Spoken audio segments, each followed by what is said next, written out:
Halo Sobat Finansial, jumpa lagi dalam podcast Media Asuransi. Pada kali ini kita kedatangan tamu yang sangat spesial, yaitu Pak John Rahmat. Beliau adalah Chief of Strategist dan juga Komisioner dari Pinnacle Investment. Pada topik kali ini atau episode kali ini kita akan membahas terkait krisis yang dilanda oleh dunia, lalu bagaimana posisi Indonesia, apakah akan terjerembab juga ke krisis atau bisa selamat gitu. Nanti kita akan ulas lebih dalam dan lebih jauh lagi dengan Pak John yang merupakan salah satu atau seorang yang sangat berpengalaman ya di pasar modal dan juga mungkin makroekonomi gitu ya. Selamat pagi Pak John. Selamat pagi, Yai. Apa kabar Pak? Sehat ya Pak? Baik, terima kasih. Baik Pak John, terima kasih atas waktunya nih Pak John. Semoga nanti dengan podcast kita ini bisa memberikan edukasi lah, minimal insight ya buat para pelaku, apa yang sebenarnya terjadi nih Pak di dunia ini. Mungkin pertanyaan pertama saya nih Pak John, sebenarnya kenapa sih Pak yang ada di dunia ini, kenapa kita selalu melihat berita dunia ini krisis atau resesi nih Pak John? Sebenarnya apa ya yang terjadi Pak John? Alasannya apa nih Pak John? Atau yang menyebabkan apa nih? Jadi, saya bedakan dulu ya antara yang terjadi di arena global, terutama Amerika Serikat, Eropa, negara-negara maju gitu kan. Dengan yang spesifik Indonesia, karena kebetulan tahun ini ceritanya nggak sinkron gitu. Baik, jadi kalau kita ngomong ke Amerika dulu nih, ada dua tren utama yang mendominasi berita ekonomi di Amerika. Yang pertama itu inflasi, yang kedua resesi gitu. Nah, jadi kalau dilihat indeks saham Amerika ya, S&P 500, Nasdaq dan lain-lain, itu jatuh berat, tapi sudah beberapa kali dia kelihatannya rebound gitu kan. Rebound, jatuh lagi. Nah, semalam sewaktu The Fed mengumumkan kenaikan Fed Fund Rate-nya 75 basis point, ternyata marketnya rebound lagi gitu. Nah, jadi kalau pertanyaannya kenapa market kelihatannya bingung nih antara mau negatif atau mau positif gini kan. Karena pertanyaannya fokusnya adalah mana yang akan lebih penting gitu, inflasinya atau resesinya.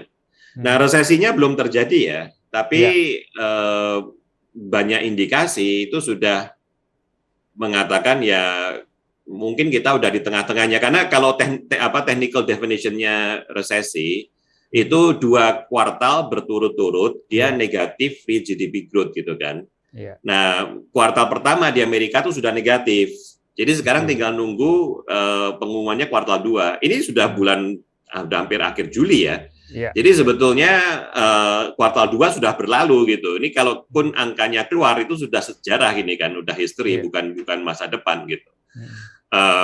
Dan angka itu mungkin keluar early August gitu, kita baru tahu. Kemungkinan besar angkanya juga akan negatif. Jadi kalau itu negatif growth juga, secara teknikal kita sudah memasuki resesi ya.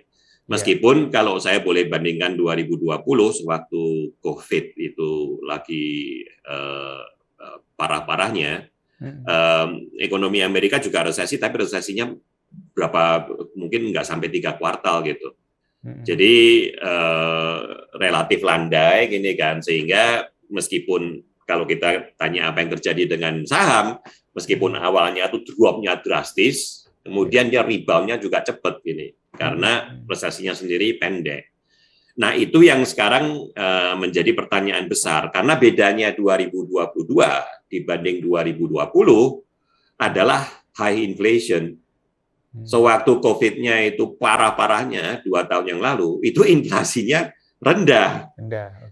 Nah, sekarang inflasi di Amerika angka terakhir 9,1% ya, itu tertinggi sejak tahun 1980-an gitu, 40 tahun yang lalu ini kan. Jadi yang dikhawatirkan oleh pasar, baik saham maupun bonds ya di Amerika, itu sebetulnya reaksi dari The Fed. Yang tadinya tuh The Fed udah bertahun-tahun ya, kita katakanlah sejak credit crisis tahun 2008-2009 yang lalu, itu kalau kita lihat chartnya indeks-indeks saham, itu sebetulnya trennya udah naik terus ini kan, sudah kurang lebih 12, 13, 14 tahun gitu saham itu tren naik gitu karena the Fed-nya sangat akomodatif. Iya. Nah sekarang kalau the Fed-nya berubah arah, dia menjadi lebih restriktif gini kan, dari quantitative easing dia akan berubah menjadi quantitative tightening, plus suku bunganya dinaik-naikin, itu yang ditakutin oleh pasar gitu. Jadi kenapa indeksnya Amerika anjlok sekali sudah sejak Januari ya sebetulnya. Yeah. Di sini saya katakan Indonesia nggak sinkron gitu karena IHSG itu baru mulai drop setelah liburan Lebaran ini, bukan dari Januari. Nah, jadi kenapa dia drop dari Januari? Karena market udah takut the Fed akan tightening ini kan, naikin suku bunga, quantitative tightening, itu yang membuat marketnya drop. Nah, kenapa sekarang mulai rebound? Karena orang berpikir bahwa inflasinya udah peak. Yang bisa dilihat, yang gampangnya aja ngomong ya, itu dari harga minyak ini kan, salah satu. Jadi inflasi ada dua driver ya. Pertama karena dari sisi demand-nya terlalu kenceng, ekonominya terlalu hot itu. Terus yang kedua dari sisi supply. Nah, supply ini karena supply disruption. Kita semua tahu gara-gara kejadian, ada dua alasan kenapa terjadi supply disruption di arena global. Pertama, perangnya Rusia-Ukraine ini kan, sehingga negara-negara barat menerapkan sanksi ekonomi ke Rusia. Ini menyebabkan banyak proses produksi dunia tiba-tiba terganggu gitu. Itu yang pertama. Terus yang kedua, kebijakan Cina dalam menghadapi COVID gitu. Cina ini paling aneh sendiri seluruh dunia. Kita semua yang lain sudah berusaha hidup dengan COVID. Dia masih ngengkel, dia inginnya zero COVID ini kan. Yang untuk saya mana mungkin gitu. Tapi karena ya dia diktator, jadi ya suka-suka dia gitu kan.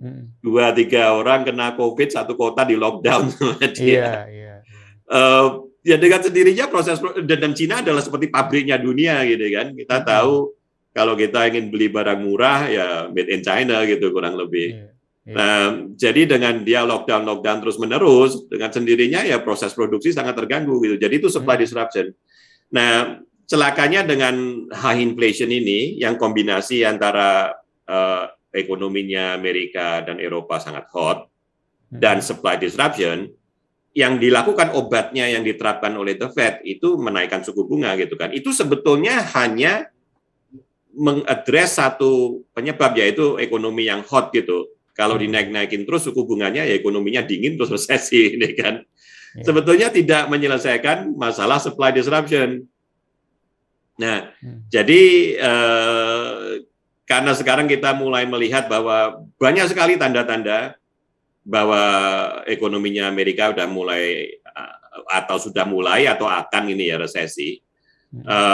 Salah satu indikator yang untuk saya paling meyakinkan itu bond yield spread gitu, antara yang panjang sama yang pendek, antara 10-year bond yield dengan 2-year bond yield gitu.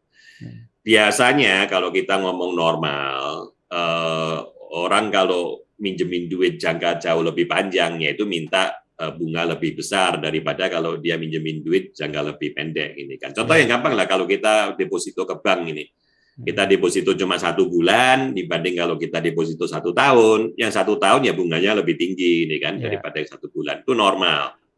Tapi di masa-masa yang mendekati resesi, spread-nya tuh inverted gitu, yang pendek malah lebih tinggi daripada yang panjang.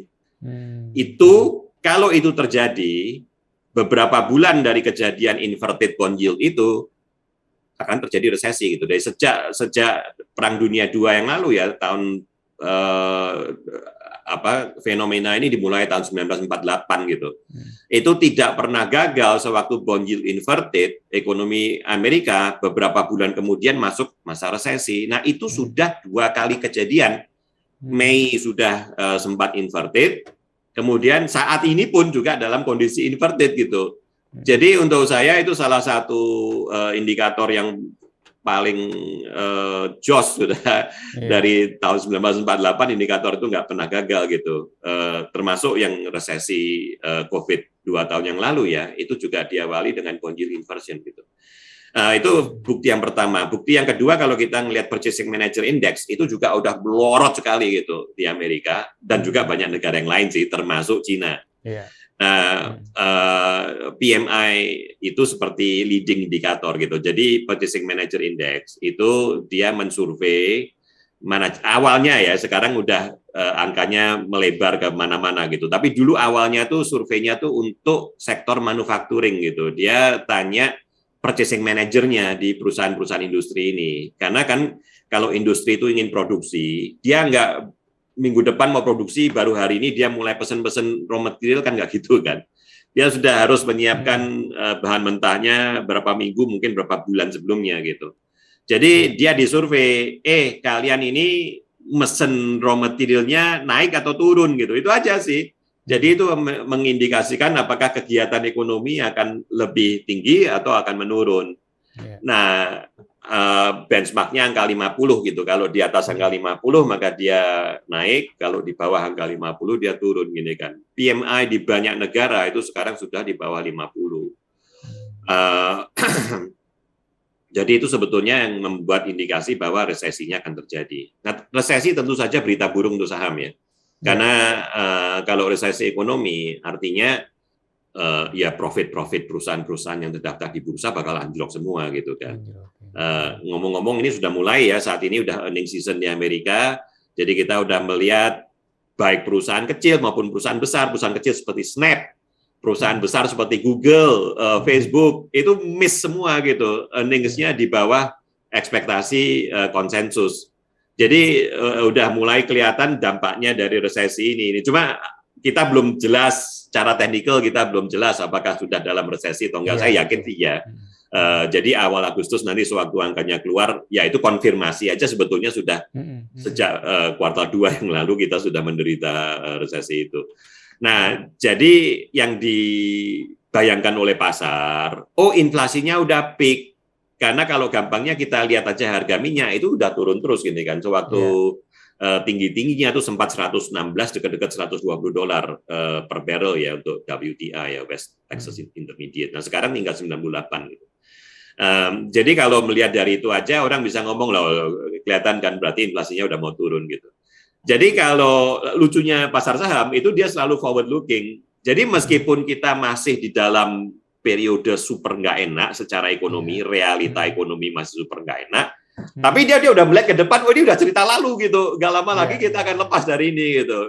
Intinya karena kalau seandainya resesinya betul-betul menggigit, maka ya the Fed nggak akan naik-naikin terus, dan itu yang terjadi tadi malam. Sewaktu the Fed mengumumkan dia menaikkan benchmark interest rate-nya, Fed Fund Rate dinaikin 75 basis point. Di saat yang sama Jeremy Powell mengatakan mereka akan lebih fleksibel ke depannya gitu. Jadi belum tentu akan naikin 75 bips terus menerus gitu kan. Nah, itu sudah membuat pasar super happy. Karena intinya oke, kalau begitu ya cerita sedih ini berlalu gitu kan. Nah, itu dari sisi saham. Sekarang kalau kita melihat sisi bonds-nya, bonds ini kelakuannya juga aneh sekali sih sebetulnya. Karena inflasi itu musuh yang paling besar untuk bond holder gitu, untuk bond investor.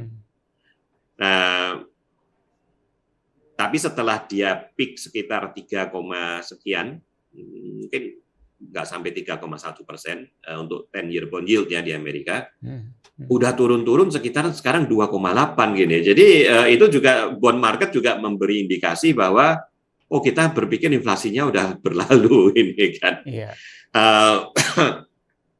Jadi kalau itu semua benar, kalau pendapat pasar di Amerika itu benar, maka sebetulnya beritanya untuk Indonesia sangat bagus gitu saat ini. Karena kita tinggal ngikutin aja, ya udah.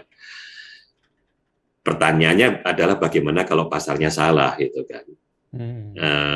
Jadi yang yang difokuskan oleh pasar itu karena dia melihat dari sisi demand dibuat loyo ini karena udah berkali-kali dinaikin suku bunga ini kan.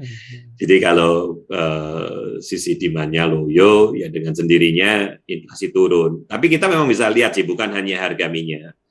Banyak harga komoditas yang lain, seperti koper, nikel, bahkan gandum ya, yang terganggu berat karena Ukraina dan Rusia itu dua-duanya produsen gandum dan dua-duanya mengalami kesulitan mensuplai.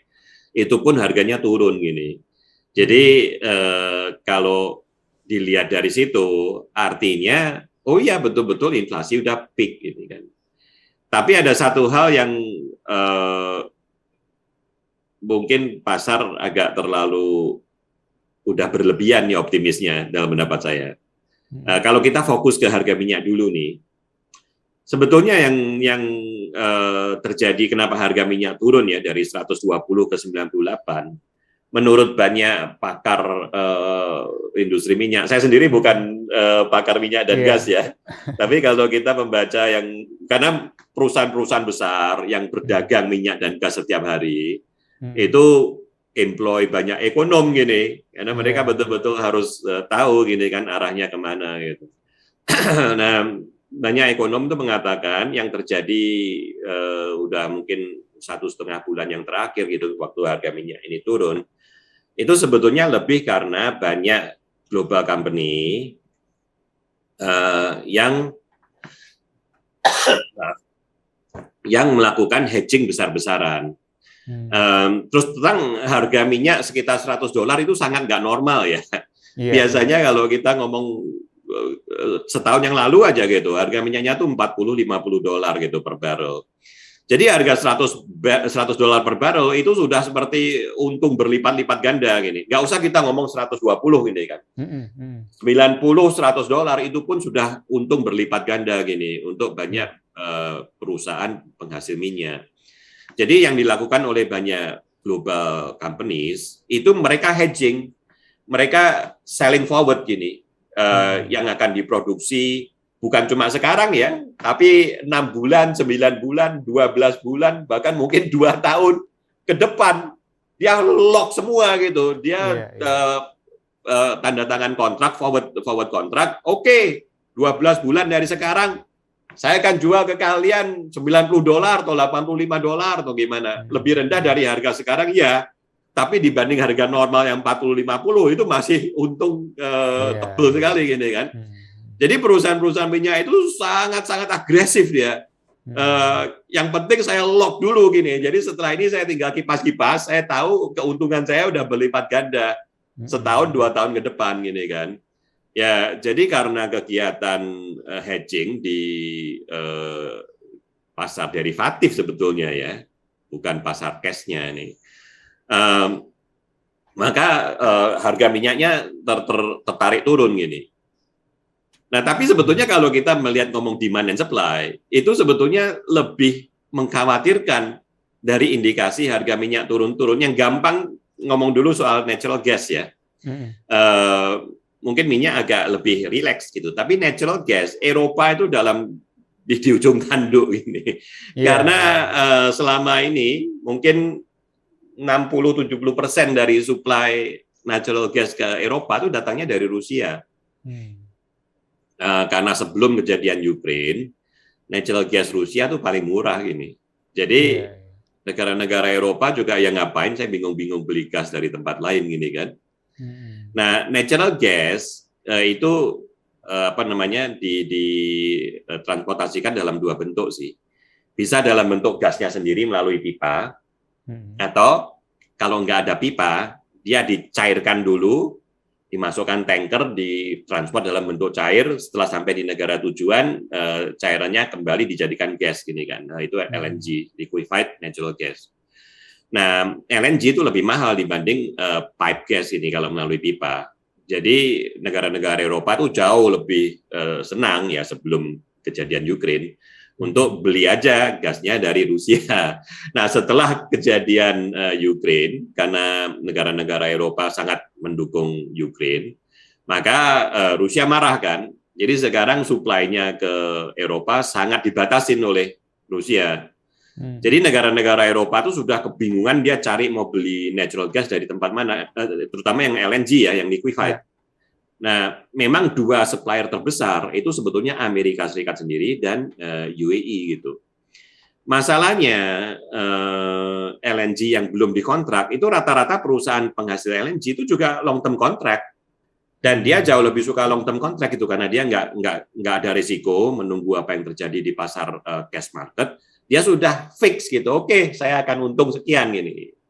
Jadi yang tersedia di cash market yang masih open, masih belum dikontrak itu nggak banyak sebetulnya. Sehingga ya, dan ini masih summer ya. Nanti tunggu kalau seandainya kita udah sampai winter, sewaktu Eropa dingin-dinginnya gini kan, mereka memerlukan energi sangat besar gitu kan. Di saat itu, saat sekarang pun itu sudah mulai beberapa negara Eropa seperti Prancis ya, itu sudah mulai memberi peringatan nih ke banyak konsumennya, kalian kalau konsumsi energi tolong dibatasin dong, ini kan. Kalau nggak salah berapa hari lalu muncul peraturan gini, mall atau gedung-gedung yang ber-AC itu pintu harus ditutup gitu. Saya tuh agak heran nih, nggak terbayang oleh saya orang udah gedung ber-AC pintu dibuka ini. Tapi rupanya di Prancis banyak yang punya selera gitu. Nah itu sekarang udah diperintahkan harus ditutup. Ini memberi indikasi aja dan kita sekarang masih summer loh. Betul. Jadi saya bisa peringatin nih, ngomong ke depannya itu kemungkinan besar harga minyaknya akan naik gitu, bukan turun. Jadi bahwa pasar sekarang mengatakan udah peak, inflasi udah peak, itu mungkin salah loh, itu mungkin keliru gitu. Nah, sekarang kalau kita balikin ke Indonesia ya, sewaktu bond yield-nya Amerika naik tajam, itu sebetulnya mengulang kejadian tahun 2018 nih. Saya nggak tahu teman-teman masih ingat nggak? Jadi waktu itu sempat cerita yang sama, bond yield-nya Amerika naik tajam, bond market-nya Indonesia crash, IHSG-nya crash. Nah, kejadian yang sama terjadi sekarang di Amerika. Bond yield-nya naik tajam, tapi Indonesia tenang-tenang gitu. Kenapa? Karena bedanya 2022 dibanding 2018 adalah trade balance-nya Indonesia. 2018 itu kita current account deficit. Nah, tahun ini karena kejadian COVID dan kemudian zero COVID-nya Cina ya, melockdown segala macam, harga-harga komoditi itu naiknya luar biasa gini kan. Harga batu bara, kelapa sawit, koper, nikel, semua harga ekspor komoditas Indonesia naik tajam. Karena itu tahun ini itu trade balance-nya Indonesia tuh rekor gini. Kita sudah mengalahkan zaman komoditi boom di bawah Presiden SBY yang lalu gitu. Nah, tapi peringatan saya adalah hati-hati. Ini kelihatannya sudah mau berakhir gini kan. Jadi kalau kita melihat harga-harga komoditas unggulan Indonesia, ekspor Indonesia, itu tinggal batu bara yang masih bertahan. Harga kelapa sawit udah turun drastis. Harga koper, nikel, emas pun juga turun drastis loh. Itu juga aneh ini. Karena biasanya kalau masa inflasi emas katanya jaya gitu kan. Enggak tahun ini gitu. Dari yang tadinya sempat 2.000 sekian per ounce sekarang udah tinggal 1.700-an ini. Jadi peringatannya adalah apabila nanti kalau harga minyak mulai naik tajam, karena Indonesia net importir ya untuk minyak. Kalau harga minyak naik tajam, sementara harga barang-barang ekspor kita yang lain itu turun gini kan. Kita ada dalam bahaya, mungkin yang trade surplus bisa menjadi trade deficit, itu bahayanya di situ. Saat ini belum kejadian, dan ada sisi positifnya, yaitu salah satu unggulan komoditas Indonesia, ekspor Indonesia, itu adalah batu bara. Batu bara itu juga komoditas untuk energi gini kan. Jadi sebetulnya nanti kalau harga energi naik sekali gini mendekati winter tahun ini, ada kemungkinan harga batu baranya Indonesia pun juga naik. Jadi saya masih ada judul hari ini kan peluangnya bagaimana Indonesia bisa selamat gitu kan. Itu untuk saya adalah jawabannya di situ. Karena kalau seandainya harga batu bara tetap bertahan tinggi, maka ya kita mungkin tetap aja trade surplusnya mungkin nggak gila-gilaan seperti yang berapa bulan yang lalu. Kita sempat 3 miliar dolar, mendekati 5 miliar dolar gini kan per bulannya gini kan. ya mungkin kita nggak segitulah, mungkin kita di bawah $1 miliar. Tapi yang penting surplus, itu yang penting.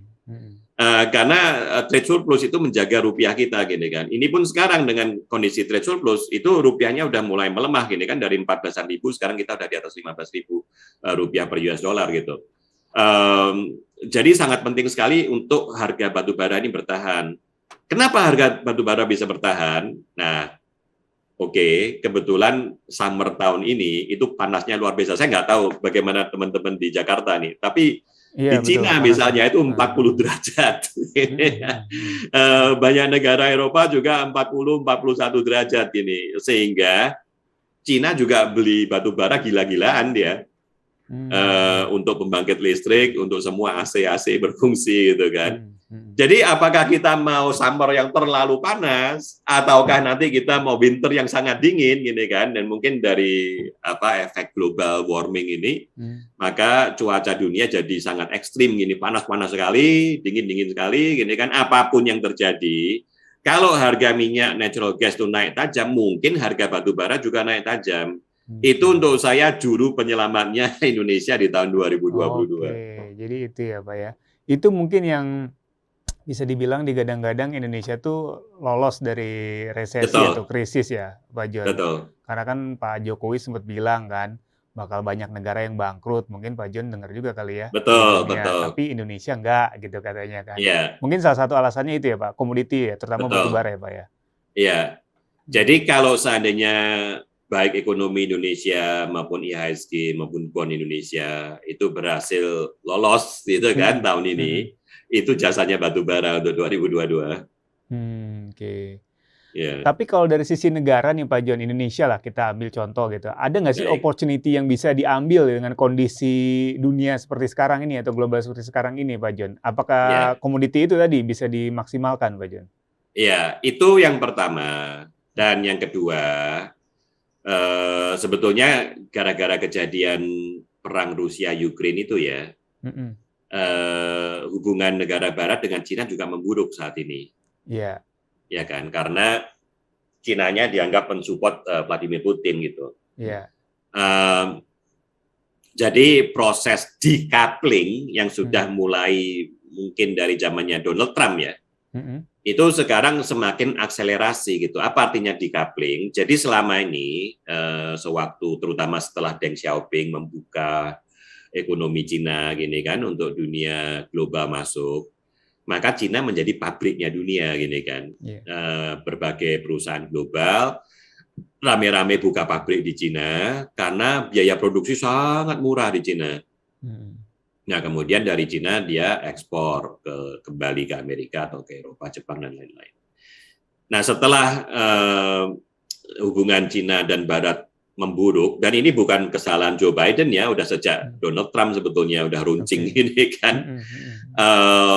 Maka banyak perusahaan Barat merasa saya nggak nyaman nih, saya nggak aman gini kan di Cina. Mereka mulai mengalihkan pabriknya ke tempat-tempat lain gini, buka pabrik di Vietnam, buka pabrik di Malaysia, buka pabrik di Filipina. Salah satunya tentu saja kenapa nggak Indonesia. Nah, itu kenapa tuh Pak John? Betul. Ini Pak Presiden Jokowi sangat aktif sih sebetulnya melobi kiri kanan, Pak Luhut juga gini kan. Kenapa mereka bertemu dengan Om Elon Musk misalnya, dan banyak ini bisnismen yang lain gini kan, karena ya berusaha ini menggait FDI ya, foreign direct investment, dan sebetulnya hasilnya nggak jelek sih. Foreign direct investment-nya yang semester 1 tahun ini itu sangat bagus sekali. Cuma mungkin yang agak sedikit saya khawatirkan, FDI-nya tuh dompleng gini. Jadi kalau kita lihat sektor mana yang banyak menerima FDI itu sebagian besar mining. Oke. Karena ya kebetulan kita tahulah saat ini kan push-nya ke renewable energy, sustainable development gitu kan istilahnya, itu makin kencang. Jadi contohnya kalau kita ke depan, contoh yang gampang nih, kalau kita ke depan keinginannya itu semua mobil diesel dan bensin gini kan, yang kita sebut internal combustion engine gitu kan. Semua mobil yang ICE itu akan diganti mobil listrik. Nah, jadi saat ini industri-industri yang fokus ke produksi baterai ini kan, dan produksi semua mesin listrik itu sangat-sangat mencuat di negara manapun juga, termasuk membuat chargernya segala macam gitu kan. Nah, itu Indonesia sangat diberkahi gitu, karena salah satu komoditas yang menjadi elemen utama untuk barang-barang elektrik ini itu adalah nikel. Dan Indonesia memiliki reserve kalau nggak salah keempat atau kelima terbesar gitu untuk nikel di seluruh dunia. Jadi ya nggak heran gini, perusahaan global termasuk perusahaan Cina ya, itu berbondong-bondong masuk ke Indonesia, invest, buka pertambangan dan sebagainya gitu. Yang oke-oke aja gini, bagus-bagus aja gini kan. Tapi yang saya khawatirkan itu kalau kita ngomong ekonomi secara keseluruhannya, dampak positif dari pertambangan itu lebih ke trade balance current account kita gitu, which is good. Nah, seperti tahun ini kita lolos dari ujung tanduk karena batu bara gitu kan. Ya mungkin kalau ke depannya yang membuat Indonesia sakti nanti nikel gitu, bukan batu bara. Jadi itu positif sih, nggak perlu diragukan, itu positif. Tapi kalau kita ngomong ekonomi secara keseluruhan, pertambangan itu bukan suatu sektor yang menghasilkan lapangan kerja yang sangat besar gitu kan. Jadi kalau kita ngomong supply-nya, apa aja yang diperlukan oleh perusahaan pertambangan, mesin-mesinnya itu kan kita impor semua gini. Jadi spare part, mesin segala macam ini hampir tidak ada inputnya untuk sektor pertambangan itu yang diproduksi di Indonesia, kecuali tenaga kerjanya ya. Jadi kalau ngomong dari sisi penyediaan lapangan kerja, mungkin sektor pertambangan bukan sektor yang terbaik gitu. Untuk ekonomi secara keseluruhan. Jadi sebetulnya yang lebih kita inginkan itu investasi yang ke sektor-sektor seperti teknologi atau sektor consumer ya, consumer staples gitu-gitu. Nah saat ini memang kalau kita ngomong IHSG sendiri nih, sektor digital itu mulai berkembang ini kan. Dulunya kalau kita ngomong 5 tahun yang lalu hampir nggak ada gitu, saham apa yang digital nggak ada gini kan. Nah, sekarang mulai banyak nih, di samping digital yang keuangan, seperti bank-bank digital, gini kan, kita juga mulai ada beberapa perusahaan online retailer gitu yang masuk, gini kan, Bukalapak, Goto, dan sebagainya.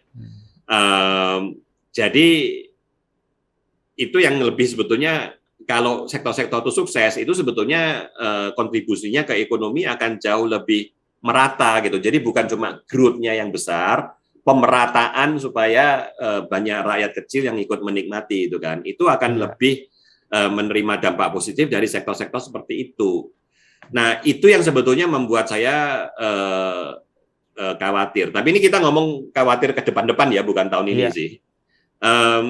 Karena kalau seandainya tadi yang saya katakan pendapat pasar ternyata keliru gini kan, dan inflasinya belum peak gini, kemudian naik lagi. Berarti the Fed akan masih diterusin nih kenaikan suku bunganya ini kan. Dan suku bunga yang tinggi itu sebetulnya musuhnya, momoknya untuk sektor-sektor digital dan teknologi. Kalau teman-teman lihat kenapa jangankan kita ngomong harga sahamnya Bukalapak atau Goto gitu. Kalau kita lihat indeks Nasdaq 100 deh ini kan, ini bursa yang fokusnya ke teknologi di Amerika, dia udah drop drastis gitu. Tahun ini karena ya tadi kalau seandainya the Fed meneruskan kenapa suku bunga yang tinggi itu berat untuk teknologi, karena banyak perusahaan teknologi itu masih fase startup gini, dia belum untung. Kalau teman-teman lihat financial statementnya Bukalapak maupun Goto, dua-duanya masih rugi gini kan, dan bukan hanya sekedar rugi dari sisi akuntansi loh, dia juga cash flow negatif sebetulnya. Cash flow negatif itu artinya secara berkala dia akan perlu balik ke pemegang saham, bilang tolong dong talangin modal lagi gini, dia akan right issue gini kan. Di masa lalu sewaktu suku bunga itu rendah, right issue no problem, karena untuk investor kalau nggak dia invest ke perusahaan-perusahaan ini, mau didepositoin juga bunganya kecil kok, gitu kan? Iya. Nah sekarang dengan suku bunga mulai naik-naik, dia sekarang bisa dapat return lebih besar dari deposito. Jadi kalau disuruh right issue, mungkin dia males gini.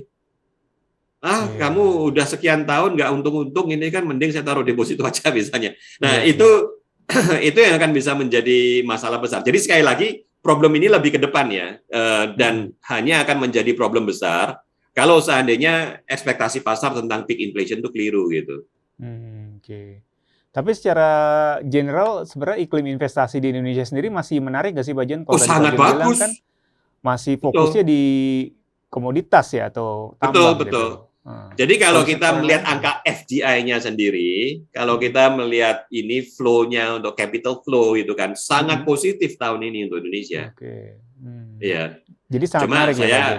ngomelnya karena kan Ah, ya jangan hanya orang kaya aja yang diuntungkan gini kan. Kalau bisa ah. pemerataan gini, rakyat kecil pun menikmati hasilnya Menikmati itu. ya. Nah, kalau untuk pasar modalnya sendiri gimana Pak Jon di Indonesia nih? Iya, Kondisi jadi sekarang nih atau sampai akhir tahun lah. baik, pertanyaannya dua itu sih. Mm-mm. Pertanyaan pertama, apakah betul kita sudah peak inflation? Ya. Terus pertanyaan kedua, seandainya itu meleset gitu kan, Mm. apakah trade surplusnya Indonesia akan tetap surplus atau berubah jadi defisit? Itu pertanyaan kedua. Dalam pendapat saya, pasar saat ini berpendapat, dua-duanya positif gitu. Pasar Oke. sangat yakin kita sudah peak inflation. Mm-mm. Tadi saya sebutkan contohnya bond yield yang gampang ini kan, Ya.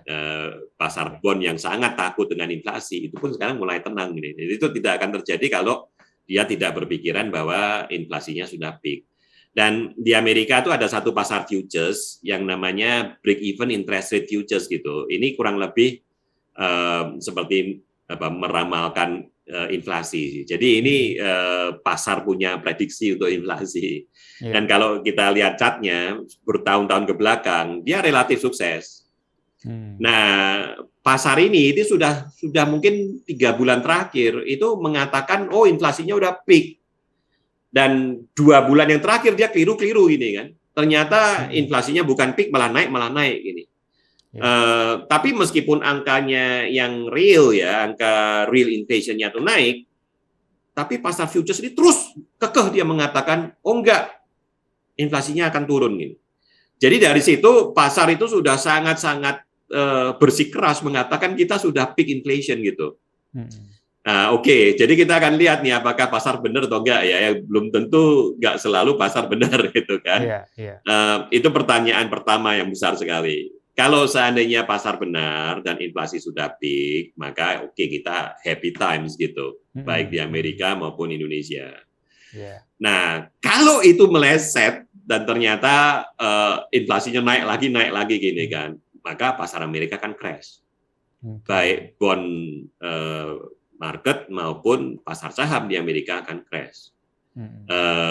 Dan beberapa strategis atau ekonom terkenal ya seperti Muhammad El Aryan gitu, itu dia yakin kita belum peak inflation.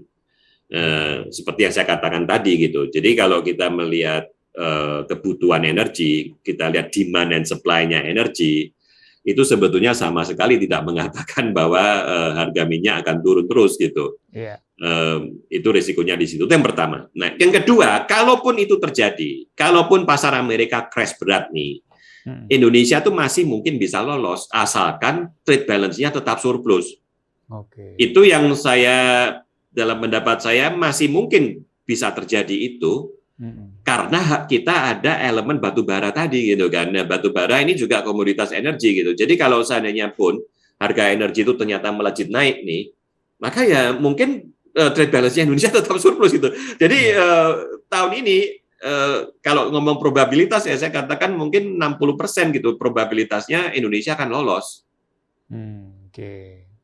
Iya.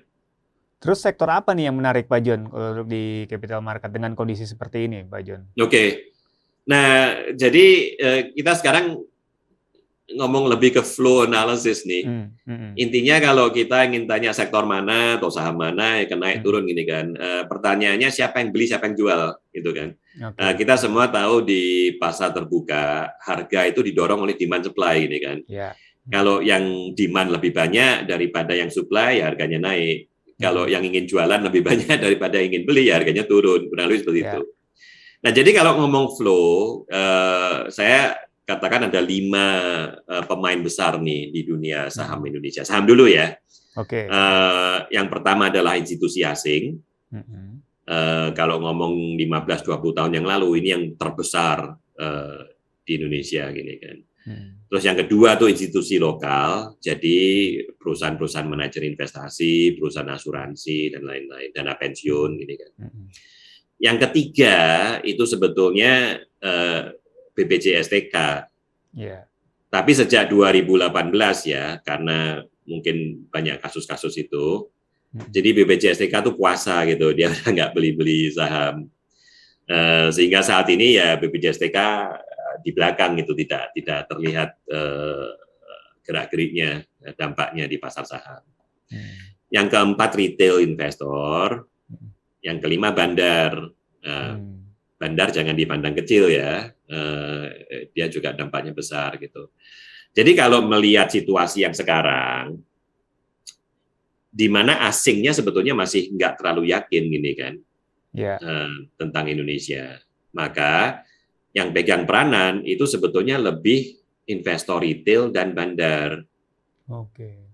Nah, jadi kalau kita melihat saham-saham yang disukai oleh asing, itu biasanya yang gampang lah bank-bank ini kan BCA, Bank Mandiri, Bank Rakyat, Telkom Indonesia, Astra International, itu naiknya belum terlalu kencang sekali gitu.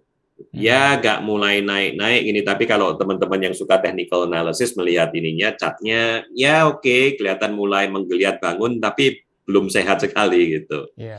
Nah, sektor-sektor yang sudah mulai menggeliat banyak itu yang lebih disukai retail dan bandar.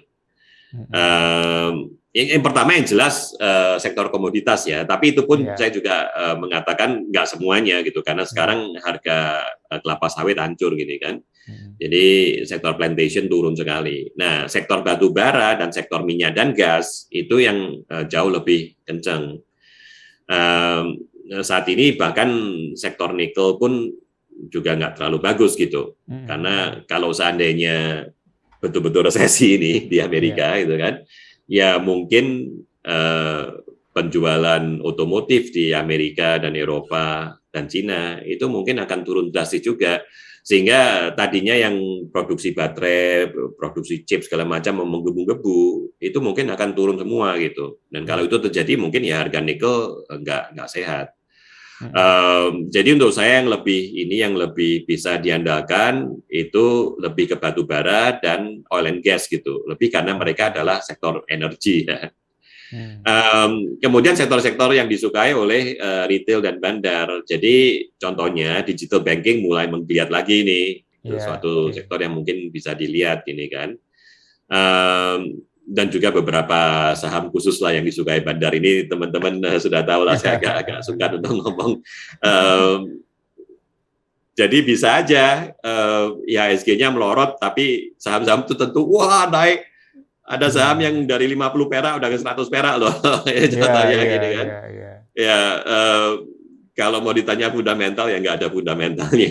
Ini lebih kesempatan aja gitu. Jadi itu sih jawaban saya. Kalau IHSG sendiri sampai berapa nih targetnya Pak John kalau di akhir tahun kira-kira? Ya, jadi pertanyaan saya kembali ke itu ya. Dua pertanyaan besar tadi gitu. Untuk di Amerika apakah betul inflasi sudah peak, dan untuk Indonesia khususnya apakah benar trade surplus kita akan bertahan tetap surplus gitu kan. Kalau dua-dua itu terjadi, saya yakin kita ngomong akhir tahun 7.300, 7.500 itu sangat-sangat mungkin terjadi gitu. Probabilitasnya untuk saya mungkin 60%. Tapi kita jangan takabur, saya harus selalu mengingatkan risikonya juga. ada juga kemungkinan yang pertama untuk saya ya peak inflation itu sangat tanda tanya sih. Saya nggak terlalu yakin juga gitu. Karena kalau saya lihat ahli-ahlinya dunia minyak dan gas itu mereka khawatir sebetulnya. Kalau kita ngomong ini yang menteri-menterinya Eropa, menteri energi Eropa ataupun perusahaan-perusahaan listrik di Eropa ya itu mereka stres sekali loh saat ini. Berusaha mencari setengah mati gini, mencari natural gas supply dari mana gitu kan. Jadi itu untuk saya mereka belum lolos dari lubang jarum. Itu yang pertama. Nah yang kedua, betul saya yakin harga batu bara tahun ini sangat dikdaya ya, karena baik summer yang panas maupun winter yang dingin, dua-duanya sangat suportif ini untuk harga batu bara yang tinggi. Cuma ada satu peringatan nih khusus untuk perusahaan batu bara di Indonesia, yaitu salah satu alasan kenapa harga batu bara tinggi saat ini bukan hanya karena demand supply, tapi karena Cina dengan Australia bertengkar berat. Jadi kalau teman-teman tahu, sewaktu Perdana Menteri Australia masih Scott Morrison ya, itu Cina marah sekali dengan Australia karena waktu itu Australia menuntut investigasi yang lebih menyeluruh tentang asal usulnya COVID gini kan. Nah itu Cina sangat sensitif nih. Saya nggak ngerti kenapa. Saya yakin sebetulnya bukan karena disengaja. Ada teori bahwa ini dibuat oleh laboratoriumnya Cina, ini kan kemudian nggak sengaja dia lepas gini virusnya. Yang pertama sulit untuk mendapatkan bukti dan kedua saya rasa bukan itu sih memang. Nah tapi ada kemungkinan besar memang virusnya tuh lompat gini dari binatang ke manusia dan proses itu terutama difasilitasi oleh pasar binatang di Wuhan ini kan. Saya nggak tahu kenapa orang Cina suka sekali makan hewan yang aneh-aneh ini kan. Dan itu bukan pertama kali ya. Maksud saya banyak sekali virus-virus, penyakit-penyakit dalam 50 tahun terakhir itu anehnya lompat dari binatang ke manusia gini kan. AIDS, HIV itu awalnya kan juga dari monyet atau gimana gini kan, lompat ke manusia. SARS itu awalnya dari babi lompat ke manusia gini kan. Sekarang monkeypox gitu, itu juga lompat dari binatang ke manusia gini. Jadi sebetulnya udah banyak sekali kejadian penyakit-penyakit yang kejadiannya asal usulnya tuh seperti itu gitu. Jadi sebetulnya untuk saya ya mungkin aja COVID itu dimulai di pasar di Wuhan itu gitu. Tapi Cina sangat sensitif. Dia marah kalau dituduh seperti itu gitu. Jadi waktu timnya WHO datang juga dihalang-halangin gini kan, nggak dikasih akses penuh. Nah itu Perdana Menteri Australia waktu itu Scott Morrison menuntut untuk transparan. Gara-gara itu semua impor dari Australia di-cut oleh Cina gini kan. Mau impor batu bara, mau impor sapi, ini mau impor wine, mau impor apapun di-cut sama dia. Udah sialan lu gini kan, nggak mau lagi saya beli dari kalian. Padahal Australia itu mungkin nomor 2 atau nomor 1 gitu produsen batu bara terbesar di dunia. Nah jadi dengan sendirinya Cina adalah konsumen terbesar di dunia gitu ya. Jadi kalau konsumen terbesar meng-cut produsen terbesar, ya nggak heran harga batu baranya naik tajam. Nah sekarang Perdana Menteri Australia udah ganti nih, bukan Scott Morrison lagi, tapi Bapak Albanese gini kan. Dan Perdana Menteri yang baru kelihatannya lebih bersahabat ke Cina gitu. Nah sekarang dan juga summernya Cina super panas, mungkin nanti akan diikuti dengan winter yang super dingin, maka Cinanya mulai mendekat-dekat lagi ke Australia. Jadi sudah mulai ada rumor bahwa akan dibuka kembali gitu. Cina akan beli batu bara lagi dari Australia. Nah, kalau itu terjadi, ada kemungkinan harga batu bara akan turun. Dan mungkin turun banyak gini. Bukan karena total demand, total supply berubah. Cuma hubungan antara produsen terbesar dan konsumen terbesar membaik. Itu aja sih. Jadi sekali lagi saya katakan probabilitasnya mungkin 40% gini. Jadi kita jangan langsung takabur, kita jangan langsung merasa oke, happy ini langsung semua uang kita taruh di IHSG. Jangan melakukan itu ya. Memang probabilitasnya dalam pendapat kami lebih tinggi bahwa kita akan lolos dari lubang jarum tahun ini, tapi itu bukan 100% probabilitas loh ini kan. Kita assess probabilitasnya sekitar 60%. Jadi masih tipis banget sebenarnya ya Pak selisihnya, 60-40 Sebetulnya ini ya ada Pak John risiko ya? itu, Karena mungkin betul, masih ada ketidakyakinan terkait inflasi tadi ya Pak? betul, Berarti ya. inflasi ini kalau belum peak dampaknya juga sangat signifikan ya Pak John ya? Jadi ya kalau kita ngomong realita hidup lah ya, Ai. Mhm, mhm, Kalau kita lihat yang terjadi di Sri Lanka, mhm. atau bahkan sewaktu Soeharto guling ya, kembali Iya. tahun 98. Hmm. Kalau teman-teman ingat, salah satu drivernya kenapa terjadi seperti itu, ya harga minyaknya naik setinggi langit kan. Iya. Itu inflasi yang sangat menyakitkan rakyat kecil. Karena semuanya butuh bensin gitu loh. Iya. Itu saya waktu melihat beritanya dari Sri Lanka, ada yang antri bensin di pom bensin sampai 2 hari loh dia baru dapat bensin. Betul. Heeh. Itu kan. Nah, jadi ya tentu saja itu ekstrimnya lah. Kita nggak Mhm, berpikir bahwa tiba-tiba akan ada revolusi di Amerika atau di Eropa. mhm. Tapi poin saya adalah kalau harga energi itu melejit naik tinggi sekali, maka mau nggak mau ekonominya akan rusak. Oke. Nah, jadi the Fed ya, kalau seandainya ekspektasi bahwa inflasi sudah peak itu ternyata keliru, maka Mhm. the Fed-nya akan agresif lagi. Mmm. Baik menaikkan suku bunga maupun quantitative tightening ini kan. Jadi Mhm. kalau itu terjadi, maka pasar bond Amerika dan pasar saham Amerika akan crash berat. Oke. Itu yang jangan dipandang remeh gitu. Nah Mhm, saat mhm. ini sih pasar Amerika super yakin bahwa inflasi sudah peak, Iya. super yakin gitu. Cuma saya dalam hati kecil saya nggak terlalu yakin terus terang ya. Semoga benar ini. Iya, iya. Nah, Ya, dalam kondisi seperti ini Pak John, bagusnya atau baiknya strategi investasi kita seperti apa nih Pak John? oke. Terutama heeh. Jadi di Pinnacle Investment Mhm, itu kita ada reksadana campuran, mhm. namanya Pinnacle Granditas. Iya. Nah, reksadana campurannya Pinnacle ini dia betul-betul bertujuan sebagai wadah yang dinamis. Artinya, kalau kita lihat banyak reksadana campuran di Indonesia, itu Iya. rata-rata di fix sama dia gini kan. Jadi misalnya 60% saham, 40% bonds, dan Iya. selama-lamanya dia fix terus gitu, 60-40 atau 70-30 atau whatever lah. Sedangkan pindah ke graditas itu dinamis. Kalau seandainya prospek saham lebih bagus, dia weight-nya lebih berat ke saham. Oke. Kalau seandainya prospek saham jelek, ya dia weight-nya lebih banyak ke cash. Oke. Sekitar sebulan yang lalu itu weight-nya Granditas untuk saham itu cuma 4% AI. Oh, kecil juga ya Pak? Ya, Mhm, sangat kecil dan mhm, karena weight-nya kecil, sewaktu indeksnya tuh drop berat, mhm. Granditas dia tenang-tenang aja gini rata. Oke. Ini kalau kita Mhm, lihat mhm, chartnya dia rata. mhm. Nah, itu eh, hari ini weight-nya saham di Pinnacle Granitas itu sudah sekitar 22%. Oh, oke. Mhm. Jadi dengan kata lain, dari 4 yang melompat ke 22%. Mhm.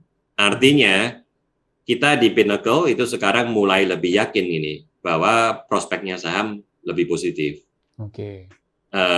Tapi sekali lagi saya katakan, kita nggak euforia lalu over the moon gini kan, Iya. nggak langsung Mhm. 80% saham gitu. Jadi dalam pendapat kami sebaiknya kita perlahan-lahan meningkatkan weightingnya untuk saham Oke.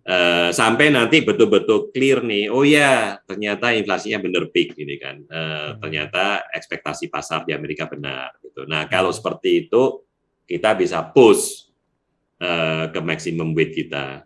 mhm. Uh, tapi saat ini, nah untuk bonds itu nggak berubah sekitar 15% weightingnya. Oke. Karena bonds ini untuk saya lebih sensitif lagi ini terhadap inflasi daripada saham ini kan. Mhm, mhm. Karena inflasi itu langsung menyakiti bondholder gini, bond Mhm. investor. Karena kan kuponnya bonds hampir semuanya yaitu fix kan. Iya. Jadi kalau misalnya setiap 6 bulan sekali dibayar 500 perak misalnya gini kan, ya oke, selanjutnya selama bond itu hidup ini kan, apakah itu 2 tahun, 3 tahun, 5 tahun, 10 tahun, pokoknya setiap 6 bulan kita terima 500 perak. Nggak peduli inflasinya 1% atau inflasinya 10%, ya kita tetap aja terima 500 perak ini kan. Sehingga kalau inflasinya tinggi, ya 500 perak kita sangat tidak berarti gitu. Itu membuat bond price itu sangat sensitif terhadap inflasi. Nah, benar saat ini bond yield-nya Amerika turun gini karena ekspektasinya pasar kita sudah peak inflation.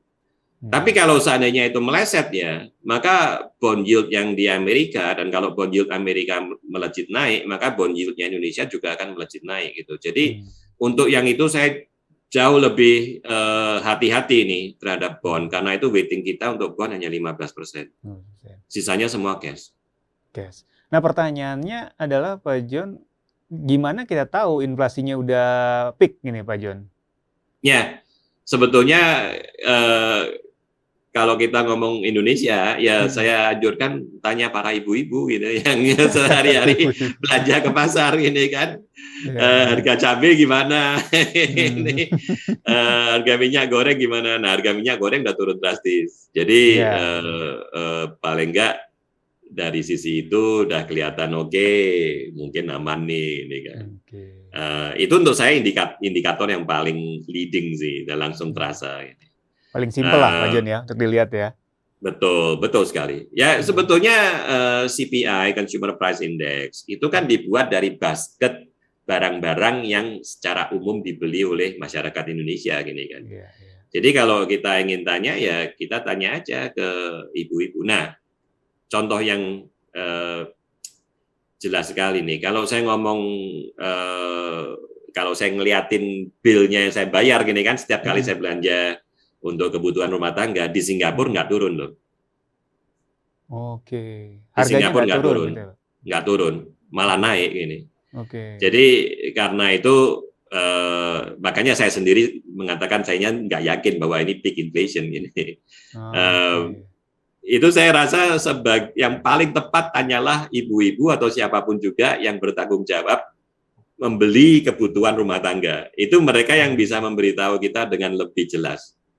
Tapi kan kalau di Indonesia itu kan ada subsidi Pak John mungkin kayak minyak dan lain-lain. Itu bedanya gitu kan? Di situ. Nah, beda dengan di Singapura mungkin ya Pak John. Bedanya di situ, Ayi. Kalau Singapura nggak ada ceritanya subsidi naik-naik gitu kan. Iya, ada operasi pasar segala macam kan. Betul sekali, sangat tepat sekali, Ayi. Jadi sebenarnya mungkin aja itu juga semu jadinya ya Pak John ya. Nah, jadi pertanyaannya kan, kalau seandainya ekspektasi peak inflasi itu benar, dan setelah ini dia betul-betul akan turun, maka pemerintah Indonesia juga untung gini kan, beruntung kita, karena berarti subsidinya nggak perlu besar-besar. Nah, kalau seandainya ekspektasi pasar itu meleset gini kan, dan ternyata nanti harga minyak naik lagi ke 120 atau gimana, waduh, subsidi kita akan menggelembung. Iya. Ya terbukti kan kayak harga bensin kan sekarang udah mulai dinaikkan ya Pak di Indonesia ya. Mungkin juga antisipasi itu juga kali ya Pak John ya. Nah jadi yang saya suka juga sebetulnya pemerintah meskipun dia memberi subsidi ya, tapi dia sudah sibuk seperti mempersiapkan masyarakat ini kan, bahwa mungkin harganya harus naik ini. Jadi kita udah berkali-kali diomongin misalnya subsidi BBM setiap sepeda motor tuh berapa 3 juta atau 4 juta gini kan per tahun. Setiap satu sepeda motor loh, kan? Jadi bisa dibayangkan betapa itu baru sepeda motor, gitu, belum untuk yang mobil. Jadi maka muncullah yang My Pertamina app, gitu kan? Kalau mau beli Pertalite harus menunjukkan bahwa kalian ini miskin. Jadi untuk saya sebetulnya udah bagus dalam arti pemerintahnya sendiri sudah perlahan-lahan mempersiapkan masyarakat. Kalian tuh sebetulnya kita manjain loh. Nggak selamanya kita punya duit untuk manjain kalian gini. Mungkin ya harapan aja nggak perlu terjadi, tapi ada kemungkinan manjanya harus kita reduce gitu. Ya itu normal ya sih Pak John ya, karena nggak mungkin selamanya negara punya uang ya Pak John. Selama negara masih punya uang. Nah untungnya budget negara tahun ini sangat sehat.